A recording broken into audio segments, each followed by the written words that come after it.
Hello students, चलिए start करते हैं chapter number 8 dissolution of partnership के नेक्स्ट क्वेश्चन नंबर 24 के साथ। इससे पहले के सभी क्वेश्चन हम लोग पहले की वीडियोस में कर चुके हैं। Bell and Yale are equal partners of a firm. They decided to dissolve their partnership on 31 March 2019 at which date their balance sheet stood as. अब यहाँ पर हमारे पास कुछ बैलेंस शीट के कंपोनेंट्स दे रखे हैं जिसमें कैपिटल अकाउंट्स हैं, जनरल रिजर्व है, लोन बाय बेल है, क्रेडिटर्स हैं और इसकी तरफ यहाँ पर सारे हमारे एसेट्स और बैंक अकाउंट है। यहाँ पर कुछ हमारे पास ट्रांजैक्शंस की बात की गई है बेटा। ये एडिशनल इन्फॉर्मेशन में देखते हैं हमारे पास क्या बोला गया। जो एसेट्स हैं वो रियलाइज हुए हैं, ये सब वैल्यूज दे रखी है उसकी। येल ने फर्नीचर ले लिया था, बेल ने भी अपना लोन को सेटल कर लिया है बेटा, और साथ ही साथ डिसोल्यूशन के एक्सपेंसेस की बात की गई है। हमें यहाँ पर करने के लिए क्या बोला है, हमें यहाँ बोला है कि prepare realisation account, capital account of partners, loan by Bell account and bank account. तो अब हमें ये चारों के चारों लेजर्स यहाँ पर बनाने हैं और प्रेजेंट करने हैं। तो चलिए सबसे पहले स्टार्ट करते हैं हम लोग रियलाइजेशन अकाउंट के साथ। अब ये आपका एक पूरा कंप्लीट पिक्चर दिखाई देगा बेटा इसमें कि कैसे आपका डिसोल्यूशन होना चाहिए। तो चलिए सबसे पहले रियलाइजेशन अकाउंट के साथ स्टार्ट करते हैं। सबसे पहले देखते हैं कि हमारे पास कौन कौन से एसेट्स यहाँ पर गिवन है। अगर हम लोग एसेट्स को देखें तो यहाँ पर हमारे पास building, machinery, furniture, debtors and stock, ये सभी के सभी ऐसे एसेट्स हैं जो कि रियलाइज हो सकते हैं, कैश में कन्वर्ट किए जा सकते हैं। तो हम लोग इन सभी के सभी एसेट्स को यहाँ पर लेकर के आएंगे, सिर्फ एक बैंक को छोड़ करके, क्योंकि बैंक ऑलरेडी हमारा लिक्विड फॉर्म में है, हमें इसको कन्वर्ट करने की जरूरत नहीं है।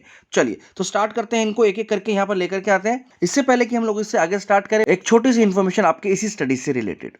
हे स्टूडेंट्स, अगर आप भी सीए फाउंडेशन के मई 2020 अटेम्प्ट में अपना लक ट्राई करने वाले हैं तो यहाँ पर आपको टॉपर बनने का एक बहुत सुनहरा अवसर मिल रहा है, जहाँ पर अनअकैडमी का टॉपर्स बैच आ गया बेटा। ये बैच 5 जनवरी से स्टार्ट होने वाला है, जहाँ पर आपको बहुत ही टॉप क्लास के एजुकेटर्स यहाँ पर ट्रेन करेंगे और मई अटेम्प्ट में आउट परफॉर्म करने में आपकी बहुत मदद करेंगे। ये एक बिल्कुल परफेक्ट प्लान है आपका मई 2022 के एग्जाम को क्लियर करने का, जहां पर आपको बहुत ही सिस्टमैटिक वे में स्टडीज कराई जा रही है और इसके लिए आपको प्लस सब्सक्रिप्शन मिलेगा बेटा।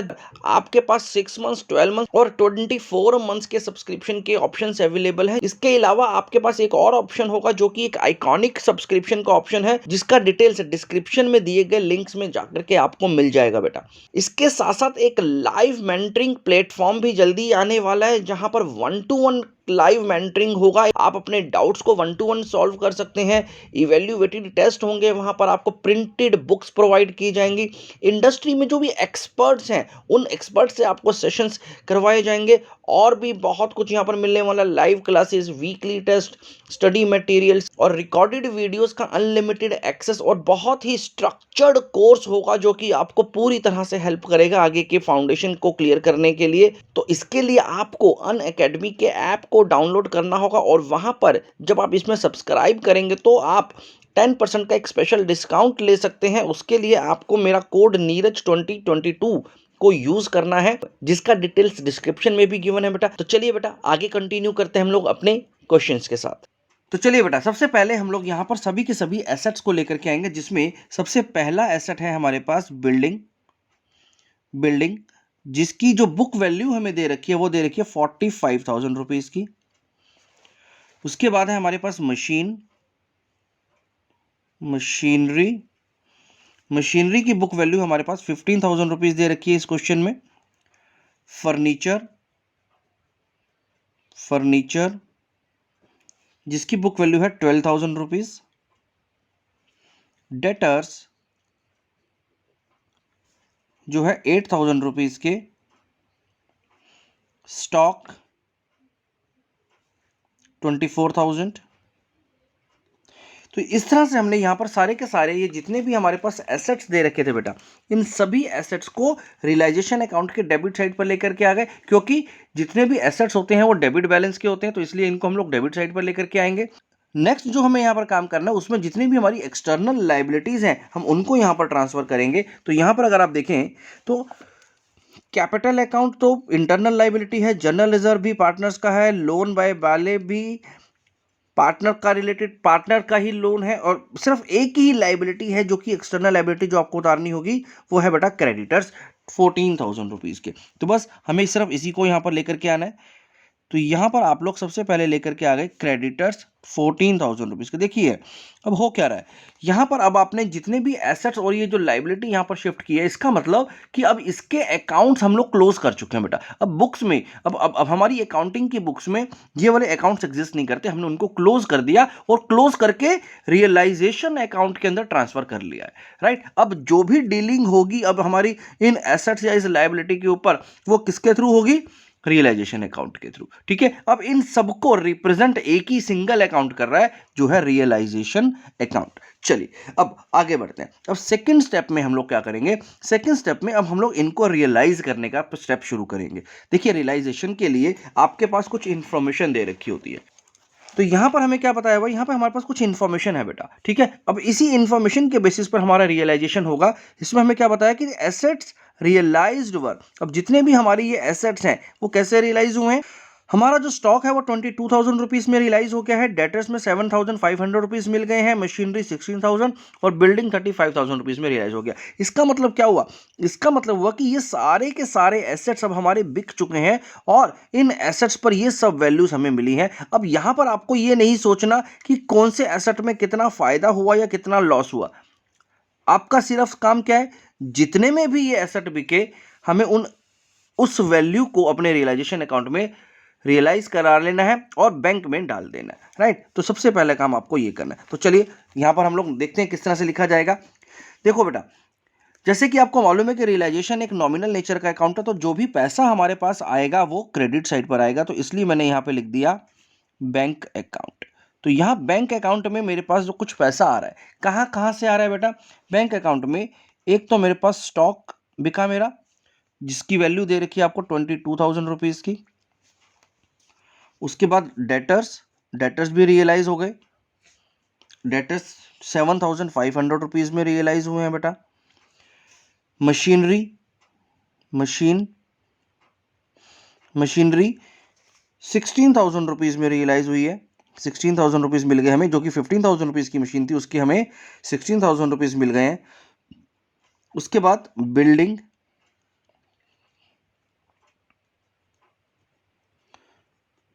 के हमें 35,000 रुपीज मिले हैं बेटा, जबकि इसकी ओरिजिनल वैल्यू 45 थी, तो हमें उससे कोई मतलब नहीं है, बस हमें जितना पैसा मिल गया हम लोग उसको रिसीव कर रहे हैं यहाँ पर अभी। तो ये तो हो गए हमारे सारे एसेट्स रियलाइज। अभी के लिए अगर मैं इसको देखूं तो इसको हम लोग टोटल जब करेंगे तो हमारे पास इसका टोटल होकर के आ गया बेटा, ये टोटल हो गया हमारे पास 80,500 रुपीज़ का। तो इस बैंक अकाउंट में हमारे पास 80,500 रुपीज़ रिसीव हो गए बेटा, ठीक है, इन सारे एसेट्स से जो हमें रियलाइज हुए। अब आगे देखें क्या कहता है हमारा क्वेश्चन। नेक्स्ट एंट्री जो बोल रहा है, याले टुक फर्नीचर एट ₹9,000। तो वो जो फर्नीचर बच गया था बेटा वो अब किसने ले लिया, याले ने ले लिया 9,000 रुपए में। तो इसका मतलब अब आप इसके कैपिटल अकाउंट में उसको एडजस्ट कर देंगे।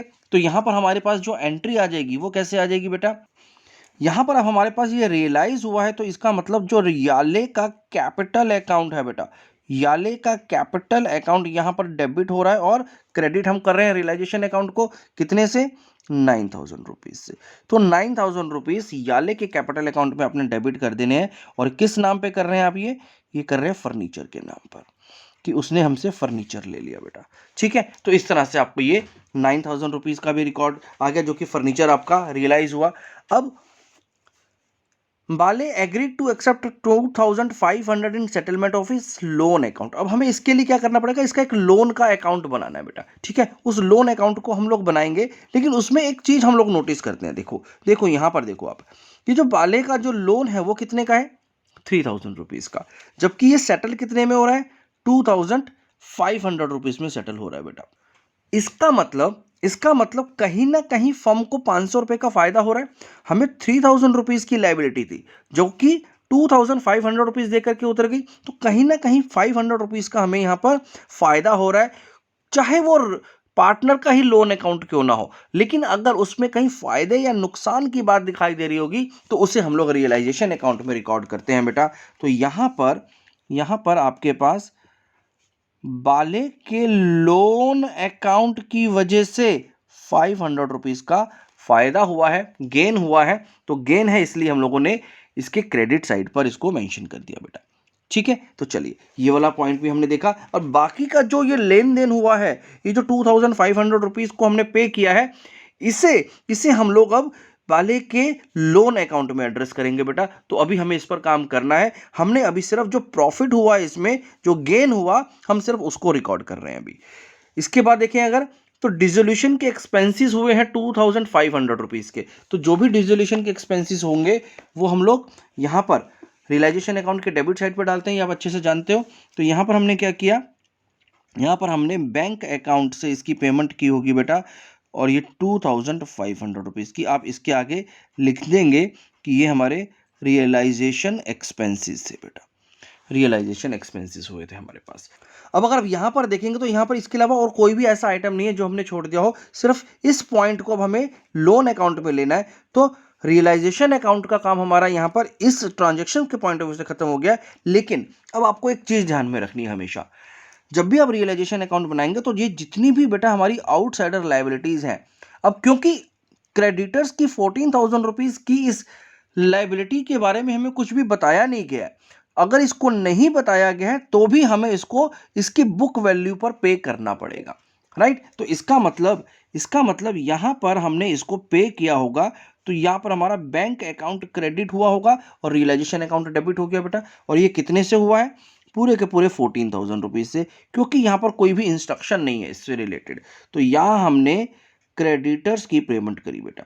तो जो भी आपकी आउटसाइडर लायबिलिटीज ऐसी होगी जिसके बारे में क्वेश्चन आगे कुछ नहीं बोल रहा, तो वो आपको अपने आप से पे कर देनी है। तो ये मैंने यहाँ पर 14,000 रुपीज़ का पेमेंट करा बैंक अकाउंट से। अब मेरा रियलाइजेशन में जितना भी काम होना था वो हो गया। अब फाइनल जो मेरे पास इसमें स्टेप बचा है वो है रियलाइजेशन का लॉस या फिर गेन का कैलकुलेशन। तो चलिए अब यहाँ पर अगर मैं देखूँ तो यहाँ पर 80,000 रुपीज़ सबसे बड़ी वैल्यू है, और यहाँ पर 45,000 रुपीज़ सबसे बड़ी वैल्यू है। उसके बाद यहाँ 24,000, 15, 12, 14। चलिए तो पहले हम लोग डेबिट साइड का टोटल कर करके देख लेते हैं बेटा कि कितना टोटल आ रहा है। तो अगर आप डेबिट साइड का टोटल करेंगे तो इसका जो टोटल आ रहा होगा बेटा आपके पास, वो आ रहा है 1,20,500 रुपीज़। तो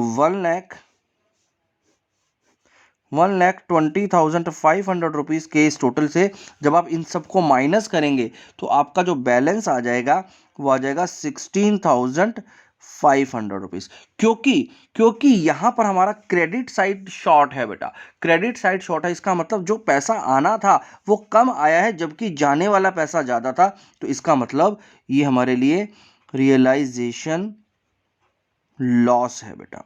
ठीक है, तो इस रियलाइजेशन लॉस को हम क्या करेंगे, इस रियलाइजेशन लॉस को हम लोग अपने पार्टनर्स बाले और याले में डिस्ट्रीब्यूट कर देंगे इनके प्रॉफिट शेयरिंग रेशो में, और इनका प्रॉफिट शेयरिंग रेशो इक्वल बताया गया है हमें। तो इसका मतलब इसका 8,250 और 8,250 में डिस्ट्रीब्यूशन हो जाएगा, आधा आधा, हाफ हाफ हम दोनों में बांट देंगे। तो यहां पर हम लोगों ने इनके कैपिटल अकाउंट में ये ट्रांसफर कर दिया बेटा। तो ये जो रियलाइजेशन का लॉस था वो याले और बाले के कैपिटल अकाउंट में जाकर के डेबिट हो गया और हमने इसको रियलाइजेशन अकाउंट में क्रेडिट किया। क्लियर हो गया बेटा। तो ये तो हो गया हमारा फर्स्ट अकाउंट जो कि था रियलाइजेशन अकाउंट। इसके अलावा अब हमारे पास एक कैपिटल अकाउंट बनाने की जरूरत है, बाले का लोन अकाउंट बनाना है और बैंक अकाउंट बनाना है। तो चलिए सबसे पहले एक काम करते हैं, सबसे पहले हम लोग बाले का लोन अकाउंट बना लेते हैं जो कि एक छोटा सा अकाउंट बनने वाला है। तो यहां पर हम लोग बालेस लोन अकाउंट को प्रिपेयर करेंगे बेटा। तो यहां पर बेटा इस लोन अकाउंट में अगर आप यहां पर देखें, सबसे पहले हम इसका बैलेंस लेकर के आते हैं। तो ये जो लोन का बैलेंस है वो हमारा 3,000 रुपीज़ का है, क्योंकि लोन एक लायबिलिटी होता है तो इसका मतलब इसका क्रेडिट साइड पर आएगा इसका बैलेंस। तो सबसे पहले तो आप इसका बैलेंस यहां पर लेकर के आ जाएंगे, तो balance brought down is 3,000 rupees. अब देखिए हुआ क्या, अब क्वेश्चन को अगर आप देखेंगे तो यहां पर Bale agreed to accept 2,500 in settlement of his loan account. तो इसका मतलब हमने इसके लोन अकाउंट को खत्म कर दिया। कैसे खत्म किया, इसको 2,500 रुपीज पे कर दिए। कहां से पे किए बेटा, हमने इसको बैंक अकाउंट से पे किए, है ना। तो बैंक अकाउंट से हमने इसको 2,500 रुपीज पे कर दिए, पहली बात। अब मुझे इसके लोन के अकाउंट को क्लोज करना है बेटा। तो जब मैं इसके लोन के अकाउंट को क्लोज करूंगा तो मेरे पास यहां पर 500 रुपीज़ का बैलेंस आ रहा है। इस बैलेंस का क्या मतलब है, अगर मैं इसको एज इट इज छोड़ देता हूं तो ये मेरा बैलेंस सीडी बन जाएगा, और बैलेंस सीडी का मतलब मुझे अभी भी इसको 500 रुपीज़ देने, लेकिन सिचुएशन ऐसी है नहीं। सिचुएशन क्या है, सिचुएशन ये है कि 2500 रुपीज़ दे करके हमने उससे फुल सेटलमेंट कर लिया।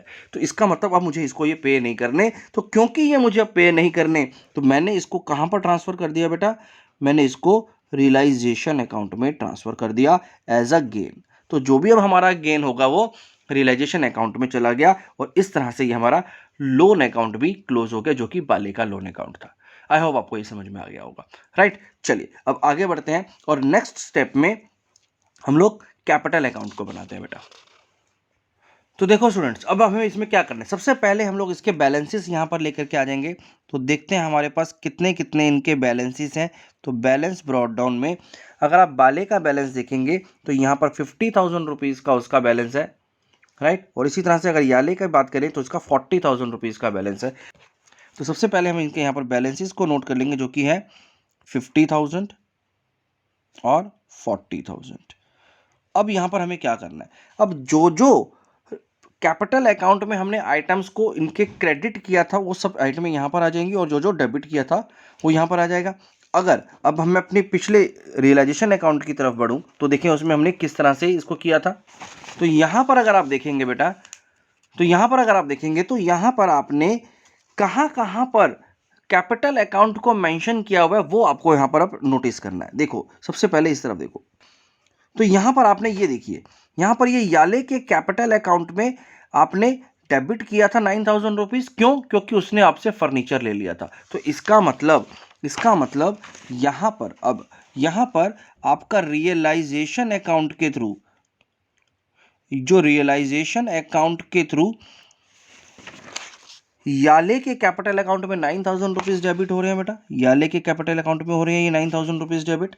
पहली बात तो ये हो गई, राइट। आगे देखते हैं, अब आगे अगर हम जाएंगे तो यहां पर देखें तो ये रियलाइजेशन का लॉस था बेटा, रियलाइजेशन का लॉस था 8,250 का, जो कि हमने बाले और याले दोनों के अकाउंट में डेबिट किया है। क्योंकि ये एक लॉस है तो ये भी हमारा यहाँ पर डेबिट हो जाएगा। तो चलिए इसको भी यहाँ पर डेबिट कर लेते हैं। तो यहाँ पर हमारे पास फिर से रियलाइजेशन अकाउंट से ये क्या है हमारे पास, ये जो लॉस था हम उसको ट्रांसफर कर रहे हैं बेटा। तो यहाँ पर 8,250 बाले और 8,250 याले के अकाउंट में हमने डेबिट कर दिया बेटा। चलिए तो यहाँ तक हम लोगों ने देख लिया। अब जरा इस तरफ देखते हैं बेटा, यहाँ देखो, यहाँ पर हमारी कोई भी ऐसी एंट्री नहीं है जो कि पार्टनर्स के टूवर्ड्स जा रही हो। तो इसका मतलब अब इसके अलावा हमारी कोई और एडजस्टमेंट यहाँ पर नहीं है as far as realisation account is concern, right. चलिए अब आगे देखते हैं, अब हम लोग अपने क्वेश्चन की तरफ बढ़ते हैं। अगर आप इस बैलेंस शीट को देखोगे बेटा, तो बैलेंस शीट में आप ये नोटिस करो कि कौन कौन सी ऐसी आइटम है जो कि डायरेक्टली पार्टनर से रिलेटेड है। देखो लोन अकाउंट ऑफ वाले तो हम लोग ऑलरेडी खत्म कर चुके हैं, तो इसको तो ट्रांसफर करने का कोई ज़रूरत नहीं है। अब हमारे पास जर्नल रिजर्व बचा हुआ है बेटा, एक जर्नल रिजर्व है जो कि 8,000 रुपीज़ का बेटा। आपको इस 8,000 रुपीज़ के जर्नल रिजर्व को भी अपने पार्टनर्स के बीच में बांट देना है, क्योंकि ये इन्हीं का पैसा है, इन्हीं के प्रॉफिट में से निकाला गया पैसा है। तो ये इनके प्रॉफिट शेयरिंग रेशियो जो कि इक्वल है बेटा, तो उसमें ये डिस्ट्रीब्यूट हो जाएगा। यानी 4,000 रुपीज़ याले और बाले के कैपिटल अकाउंट में हमें क्रेडिट करने होंगे। किसके नाम से? General reserve. जनरल रिजर्व के नाम से 4,000 रुपीज़ बाले और 4,000 रुपीज़ याले के कैपिटल अकाउंट में आपको क्रेडिट करना है बेटा।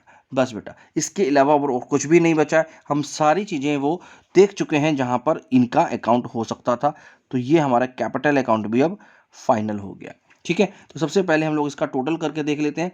तो यहाँ पर सिंपल सा टोटल आ गया 54,000 रुपीज़ का, और इसका आ गया बेटा 44,000 रुपीज़ का। चलिए अब इसका बैलेंसिंग यहां पर कर देते हैं हम लोग।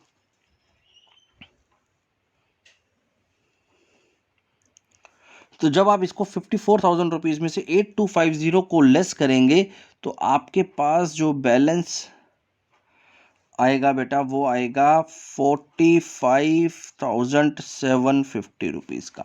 यहाँ पर तो आपको 54,000 रुपीज़ और 44,000 रुपीज़ एज इट इज़ लिखना है, जो कि आपका टोटल आया था यहाँ पर। तो यहाँ पर हमारे पास जो बैलेंस आ गया 45,750 रुपीज़ का आ गया, और जब आप 44,000 रुपीज़ में से ये दोनों आइटम्स को माइनस करेंगे तो यहाँ पर आ जाएगा 26,750 रुपीज़ का बैलेंस। अब ये जो इनके कैपिटल के फाइनल बैलेंसेस बच रहे हैं, अब हम क्योंकि डिसोल्यूशन कर रहे हैं तो हमें अब इस कैपिटल अकाउंट्स को भी क्लोज कर देना है बेटा। अब ये हमारे कैपिटल अकाउंट आगे बैलेंस लेकर के नहीं जाएंगे क्योंकि फर्म तो बंद हो रही है, तो आपको अब इनको क्लोज करना, और क्लोज कैसे करेंगे, इनको वो पेमेंट करके। तो हमने क्या किया, बैंक अकाउंट से इनकी ये पेमेंट कर दी बेटा। तो ये पेमेंट हमने इनको कर दिया, खत्म हो गया। अब ये कैपिटल अकाउंट बिल्कुल खत्म हो चुका है, अब इसका कोई आगे फर्दर बैलेंस नहीं बचा क्योंकि जो बैलेंस बचा था वो हमने इनको पे कर दिया। अब इनसे कोई लेना देना नहीं है फर्म का, राइट। तो यहां पर ये काम भी खत्म हो गया। अब एक लास्ट अकाउंट और बना करके चेक कर लेते हैं कि कहीं कुछ बैंक अकाउंट में बचा तो नहीं हुआ, या क्या हमने जो इनको पेमेंट किया उतना अमाउंट हमारे बैंक अकाउंट में था भी या नहीं था। तो एक बार उसको हम लोग चेक कर लेते हैं। तो यहां देखो बेटा, अब यहां पर एक सिंपल सा बैंक अकाउंट का अपडेशन करना है। जैसे जैसे आपने पेमेंट रिसीव की है या पेमेंट की है उन सबको यहां पे अपडेट करेंगे। तो सबसे पहले हम लोग यहाँ पर इस बैंक अकाउंट का बैलेंस लेकर के आते हैं। तो बैंक अकाउंट का अगर आप बैलेंस देखेंगे अपनी इस बैलेंस शीट के अंदर तो वो 11,000 रुपीज़ गिवन है, क्योंकि ये एसेट होता है तो वो डेबिट साइड पर बैलेंस आता है इसका बेटा।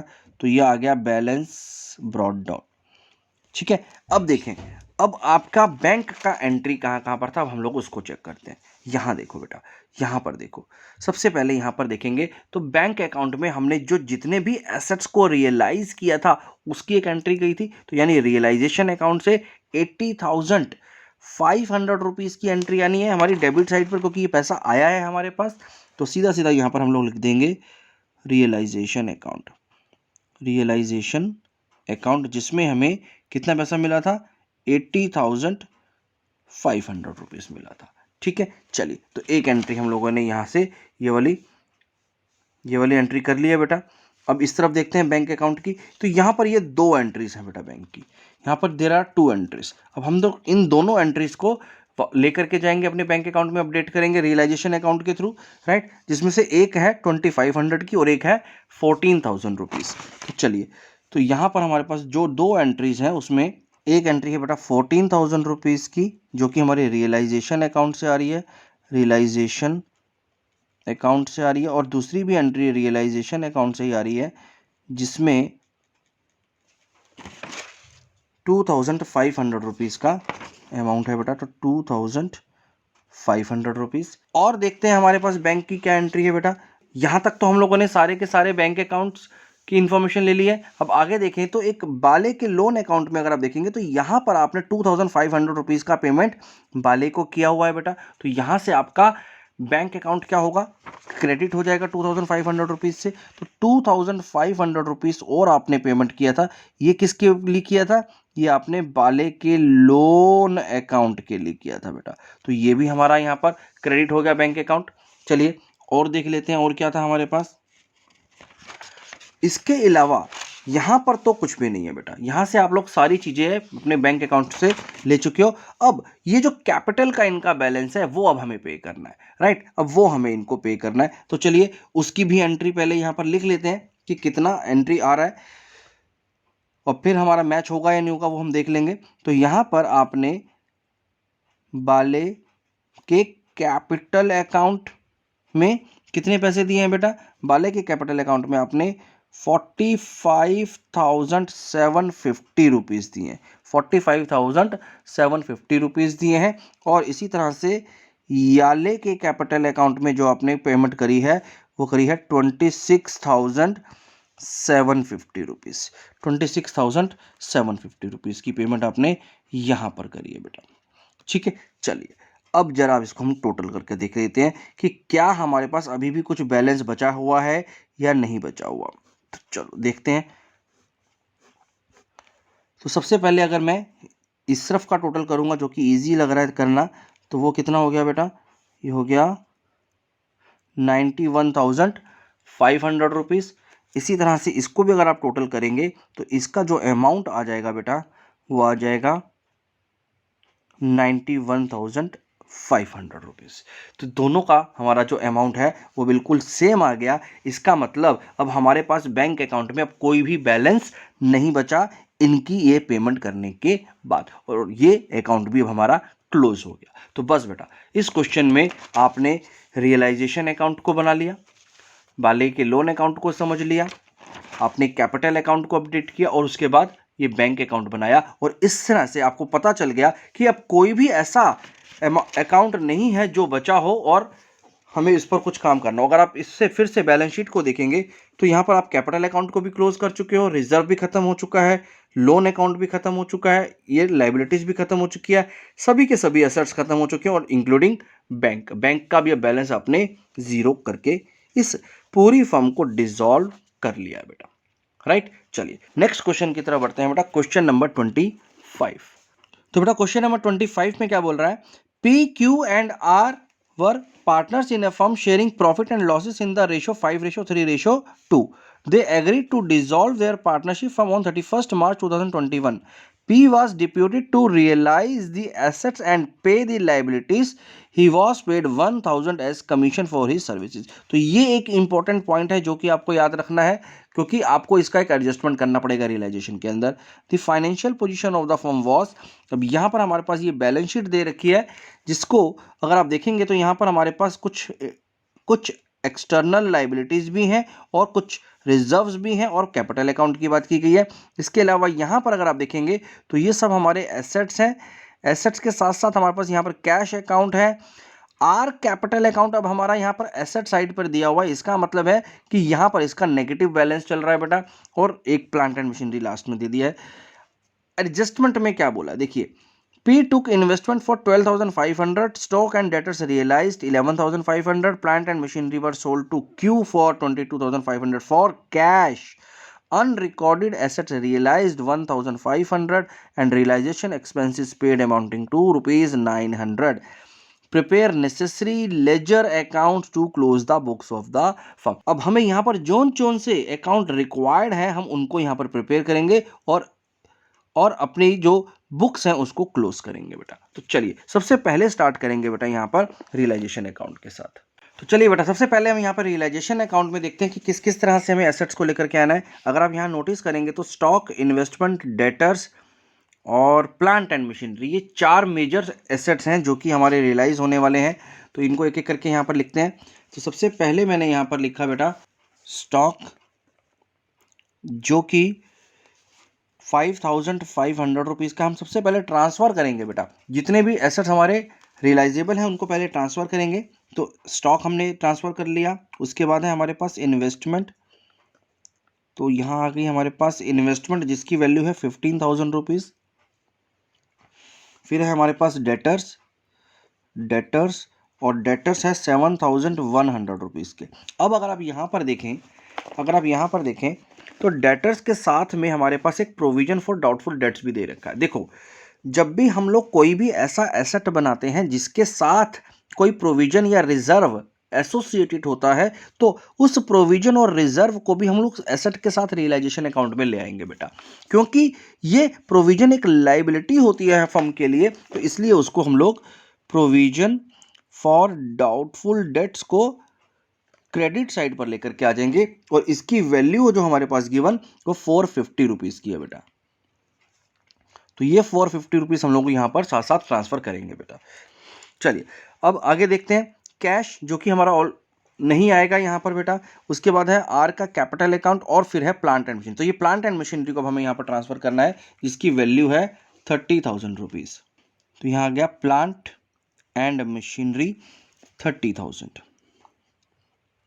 चलिए तो ये तो होगी बात एसेट्स की। एसेट्स हम लोग सब यहाँ पर लेकर के आ गए हैं। अब जरा लाइबिलिटीज़ को देखो। तो लाइबिलिटीज़ में सबसे पहली लाइबिलिटी है हमारे पास क्रेडिटर्स, जो कि 10,000 रुपीज़ के हैं, और उसके बाद है बिल्स पेबल 3,700 रुपीज़ के। तो ये दोनों की दोनों लाइबिलिटीज़ एक्सटर्नल लाइबिलिटीज़ हैं, तो हमारी यहाँ पर आएंगी, जिसमें सबसे पहले मैंने लिखा क्रेडिटर्स जिसकी वैल्यू है हमारे पास 10,000 रुपीज़ की, और बिल्स पेबल्स हैं हमारे पास बिल्स पेबल्स जो कि है 3,700 रुपीज़ के बेटा। अब आगे अगर आप यहाँ देखेंगे तो एक है इन्वेस्टमेंट फ्लक्चुएशन रिजर्व।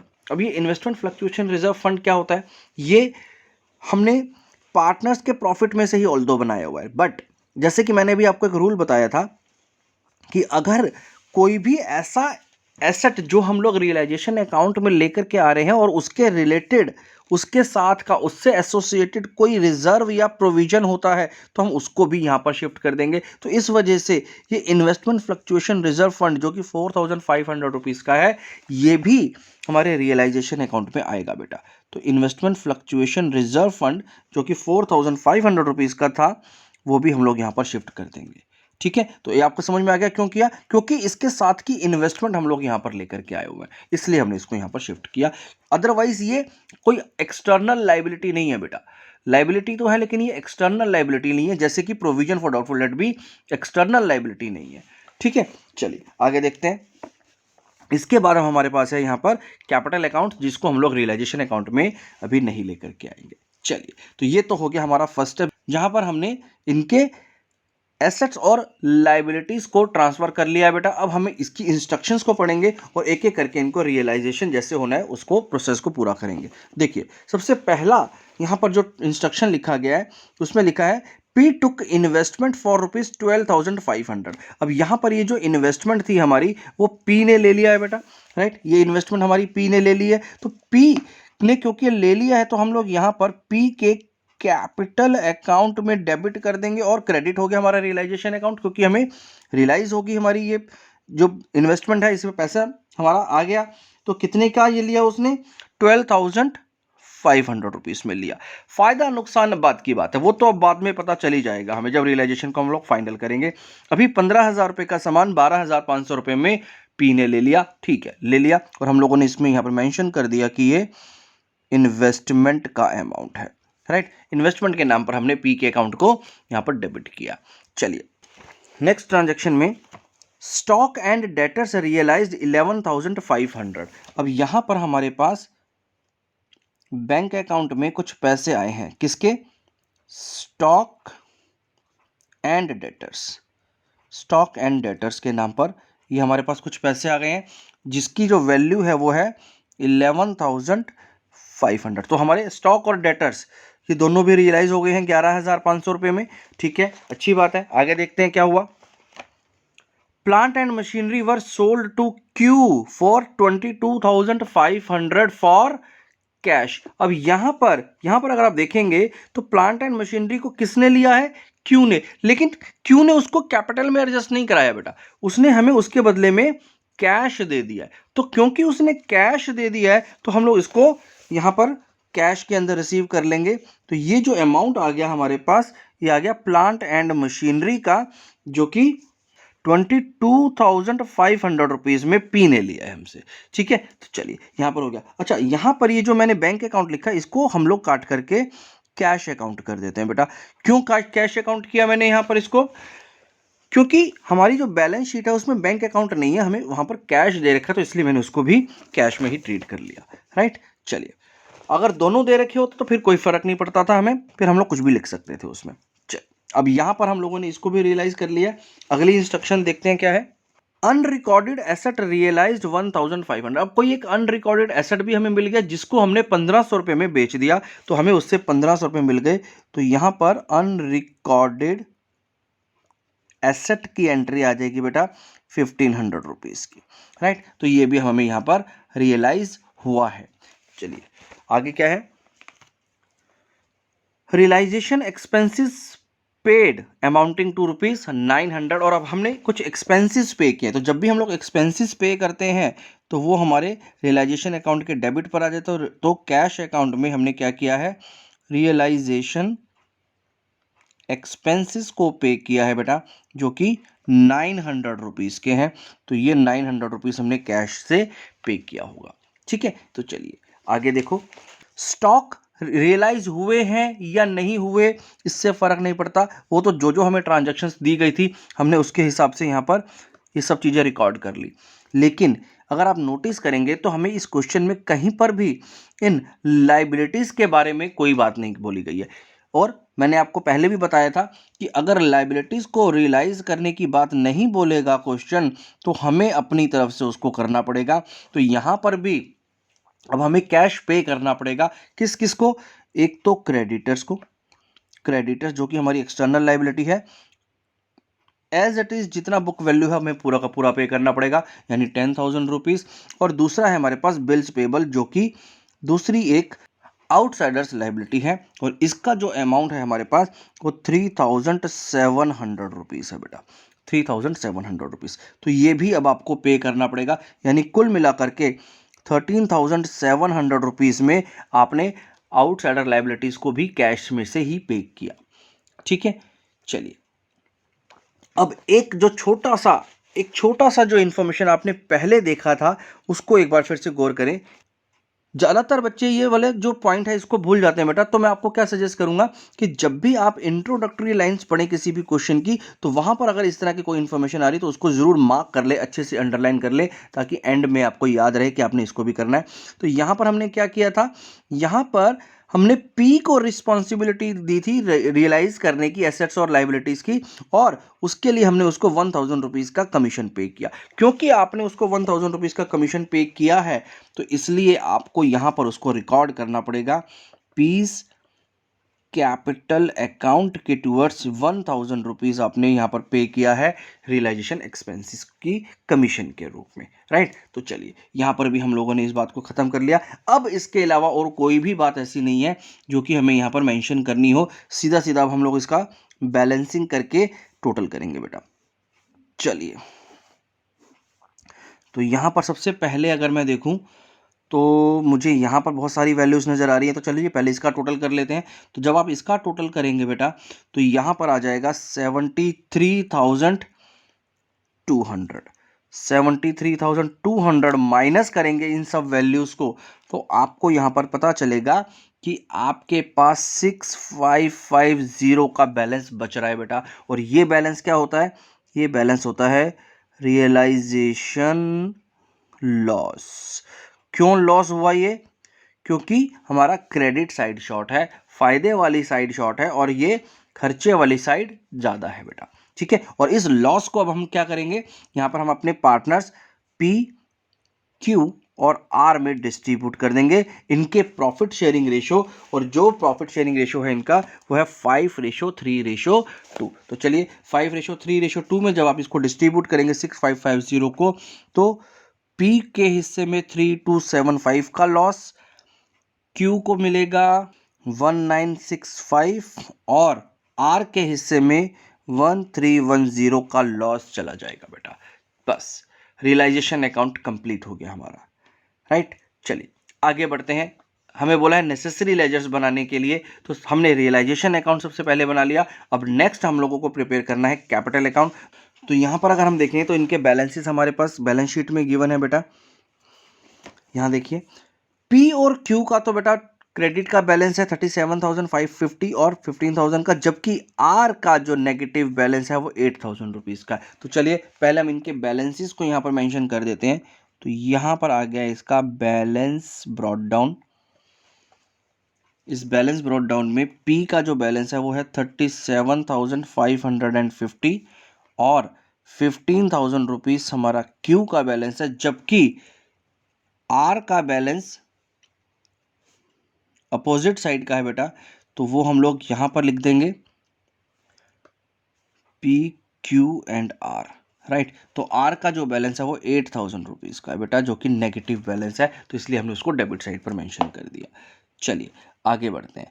अब जो जो बातें हमने यहाँ पर रियलाइजेशन अकाउंट में इनके कैपिटल अकाउंट से रिलेटेड की हैं उन सबको वहाँ पर रिफ्लेक्ट करना पड़ेगा। तो यहाँ से स्टार्ट करते हैं। सबसे पहले तो यहाँ देखेंगे तो पी के कैपिटल अकाउंट को आपने डेबिट किया है 12,500 रुपीज़ से, क्योंकि उसने हमसे इन्वेस्टमेंट लिया था। राइट, रियलाइजेशन अकाउंट क्रेडिट हुआ है तो डेफिनेट सी बात है पी का कैपिटल अकाउंट डेबिट हुआ होगा। तो पी के कैपिटल अकाउंट को डेबिट हमने 12,500 रुपीज़ से किया हुआ है। तो यहाँ पर हम लोग रियलाइजेशन अकाउंट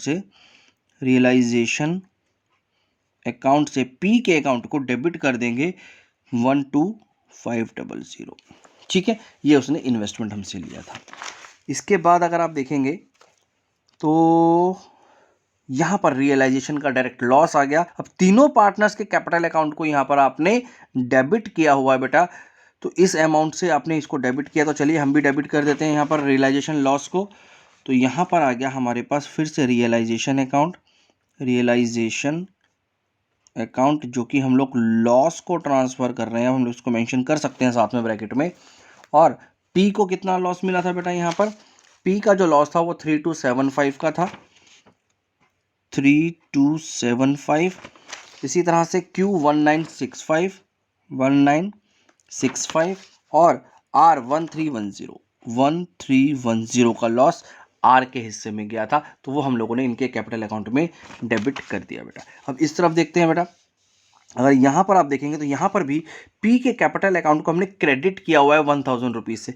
ये किस लिए दिया था, ये हमने उसको कमीशन दिया था बेटा, राइट। तो ये जो कमीशन मिला है उसको, तो वो हम लोग पी के कैपिटल अकाउंट में डाल देंगे। कहाँ से आया ये, रियलाइजेशन अकाउंट से। तो रियलाइजेशन अकाउंट के थ्रू 1000 रुपीज़ पी के अकाउंट में क्रेडिट होगा, ठीक है। चलिए, तो यहाँ पर हम लोगों ने इस बात को भी मेंशन कर दिया है। बस बेटा, इसके अलावा अब हमारे पास कोई भी ऐसी एंट्री नहीं है जो कि हमें इनके कैपिटल अकाउंट्स में अपडेट करनी हो। तो अब हमारा ये कैपिटल अकाउंट ऑलमोस्ट फाइनल हो चुका है, बस अब हम इसकी बैलेंसिंग कर सकते हैं। तो चलिए इसकी सबसे पहले बैलेंसिंग करके देख लेते हैं कि इनका कितना कितना बैलेंस बच रहा है अब। तो चलिए सबसे पहले बात करते हैं पी की। तो पी का अगर आप टोटल करेंगे तो यहाँ पर इसका टोटल आ रहा है 38,550 का, क्यू का है 15,000 रुपीज़ का, आर यहाँ पर नहीं है बल्कि आर का अपोजिट साइड में इसका टोटल आएगा, तो ये आ जाएगा 9310, राइट। अब इनके बैलेंसेस निकालने की कोशिश करते हैं हम लोग। तो यहाँ पर सबसे पहले हम लोग लिख लेते हैं 38,550, ये है हमारा 15,000 और 9310। तो 38500 में से जब मैं इसको माइनस करूंगा तो मेरे पास एक बैलेंस आ जाएगा, और वो जो बैलेंस आ रहा है बेटा वो आ रहा है 22,775। इसी तरह से 15,000 में से जब 1965 को आप माइनस करेंगे तो जो बैलेंस बच जाएगा 13035 का बच जाएगा। और आर की अगर मैं बात करूं तो आर का तो जो बैलेंस है वो 9310 का इस साइड में आएगा, अपोजिट साइड पर आएगा बेटा बैलेंस। इसका मतलब क्या हुआ बेटा, अब ये जो बैलेंसेस आए इनका क्या मतलब है, क्योंकि हमें इनके कैपिटल अकाउंट्स को अब क्लोज करना है, तो मैं यहाँ पर बैलेंस सीडी नहीं लिखूंगा बल्कि इनको पे कर दूंगा। तो मैंने क्या किया, इनको यहाँ पर बैंक या फिर कैश, यहाँ पर हमारे पास कैश था तो हम लोग कैश अकाउंट से इसको पे कर देंगे ये अमाउंट, राइट। और यहाँ से आर, क्योंकि आर का नेगेटिव बैलेंस आ रहा है तो आर अब हमें यहाँ पर ये कैश पे करेगा बेटा, आर अब हमें यहाँ पर ये कैश पे करने वाला है 9310 का, राइट। तो बस ये अकाउंट भी खत्म हो गए। अब कैपिटल अकाउंट्स भी हम लोगों ने यहाँ पर क्लोज कर दिए हैं बेटा, ठीक है। तो यहाँ पर कैपिटल अकाउंट्स को क्लोज करने के बाद हमसे और क्या मांगा है, एक बार हम लोग उसको चेक कर लेते हैं। हमें बोला है नेसेसरी लेजर अकाउंट्स बनाने हैं, तो यहाँ पर हमारे दो मेजर लेजर्स तो बन गए, एक छोटा सा आपको एक अकाउंट और दिखाना होगा बेटा यहाँ पर, जो कि होगा आपका कैश अकाउंट, राइट। इस कैश या बैंक अकाउंट को दिखाना बहुत ज़रूरी होता है जब हम लोग डिसोल्यूशन करते हैं, क्योंकि वही एक अकाउंट है जो कि अब रह गया है हमारा, जिसको हम लोगों ने अभी तक क्लोज नहीं किया था। चलिए उसको भी देख लेते हैं कि किस तरह से होगा ये। तो कैश में सबसे पहले हम लोग लेकर के आते हैं इसका जो बैलेंस था बेटा। तो यहाँ हो गया बैलेंस ब्रॉट डाउन, और बैलेंस जो हमें यहाँ पर दे रखा है बुक में वो दे रखा है 5,600 रुपीज़ का। तो 5,600 रुपीज़ का हमारे पास यहाँ पर ये बैलेंस गिवन था। तो यहाँ पर देखेंगे बेटा आप, तो यहाँ पर अगर मैं स्टार्ट करूँ तो यहाँ पर कैश अकाउंट में अगर आप देखेंगे तो कैश अकाउंट में यहाँ पर हमारे पास ये जो एसेट्स बेच करके जो पैसा आया था वो आया था 35,500 रुपीज़ का।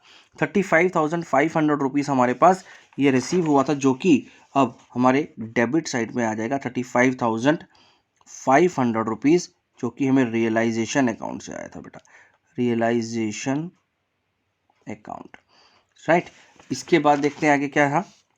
इस तरफ आ जाएंगे अगर, तो यहाँ पर हमारे पास ये देखिए, ये रियलाइजेशन के एक्सपेंसेस हमने 900 रुपीज़ के पे किए हुए हैं, तो इसको अब हमें क्रेडिट साइड पर डालना पड़ेगा।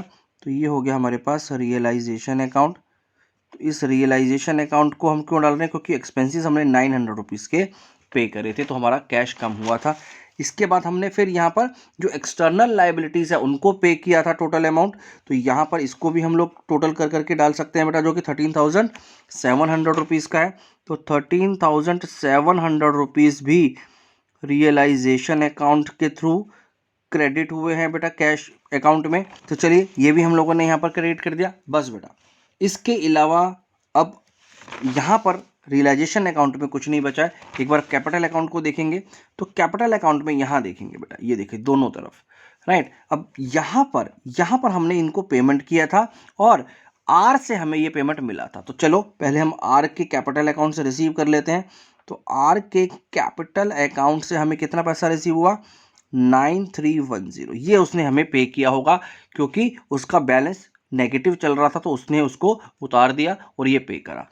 और हमने पी के कैपिटल अकाउंट और क्यू के कैपिटल अकाउंट को खत्म करने के लिए उनको कुछ पेमेंट किया था, जिसमें 22,775 रुपीज़ पी के अकाउंट में गया था और 13,035 रुपीज़ क्यू के अकाउंट में हमने पे किया था। तो बस बेटा यहाँ पर हमने ये कैश अकाउंट को भी मेंशन कर दिया है पूरा। अब अगर आप इसका टोटल करेंगे तो देखें क्या होता है। तो यहाँ का जो टोटल आएगा वो 50,410 रुपीज़, और जब आप इसको टोटल करेंगे तो ये भी टोटल आ जाएगा 50,410। इसका मतलब कि ये कैश अकाउंट का कोई बैलेंस नहीं बचा, जितना भी बैलेंस था वो हम सारा का सारा खत्म कर चुके हैं, अब कोई भी बैलेंस नहीं बचा। इसी तरह से कैपिटल अकाउंट का भी कोई बैलेंस नहीं बचा, और जितने भी एसेट्स और लायबिलिटीज़ थे वो भी हम लोग अपने इस रियलाइजेशन अकाउंट से खत्म कर चुके हैं, पे कर चुके हैं या फिर रियलाइज कर चुके हैं। राइट बेटा, तो चलिए, तो ये हो गया हमारा dissolution of the firm. I hope आपको ये दोनों क्वेश्चन अच्छे से समझ में आ गए होंगे। नेक्स्ट वीडियो में नेक्स्ट क्वेश्चन के साथ स्टार्ट करेंगे। Thank you very much.